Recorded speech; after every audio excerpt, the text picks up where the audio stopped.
ముంబై నగరంలో జనవరి 16, 2025 ఉదయం బాలీవుడ్ ప్రముఖ నటుడు సైఫ్ అలీ ఖాన్ దారుణ దాడికి గురైన సంగతి తెలిసిందే.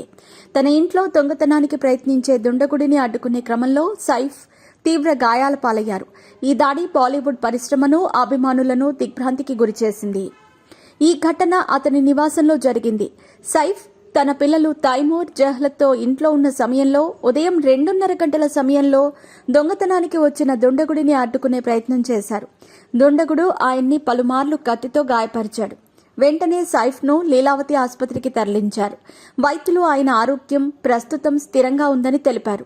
సైఫ్ అలీ ఖాన్ పై దాడి జరిగినప్పుడు కరీనా కపూర్ తన స్నేహితులతో కలిసి ఫన్ నైట్ లో పాల్గొంటున్నట్టు తెలుస్తోంది.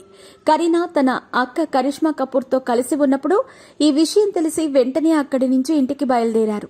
ప్రస్తుతం ఈ విషయం సోషల్ మీడియాలో తెగ వైరల్ అవుతోంది. భర్తపై దాడి జరిగినప్పుడు కరీనా ఎక్కడ ఉంది అంటూ ఉదయం నుంచి ఎంతో మంది ప్రశ్నించసాగారు. ఇక ఈ విషయం తెలిసాక వారి ప్రశ్నలకు సమాధానం దొరికింది. కాగా ఈ దాడి బాలీవుడ్ ప్రముఖుల భద్రతపై పెద్ద ఎత్తున చర్చలను ప్రేరేపించింది. ప్రముఖుల నివాసాల్లో ప్రత్యేక భద్రతా ఏర్పాట్లు ఉన్నప్పటికీ ఇటువంటి ఘటనలు జరగటం ఆందోళన కలిగిస్తోంది. ముంబై పోలీసులు ఈ ఘటనపై దర్యాప్తు చేపట్టారు. ఈ దొంగతనానికి ముందే ప్రణాళిక ఉందా లేదా అనే దానిపై వారు పరిశీలిస్తున్నారు. సైఫ్ ఆరోగ్యం గురించి తెలిసిన అభిమానులు ఆయన త్వరగా కోలుకోవాలని ప్రార్థిస్తున్నారు.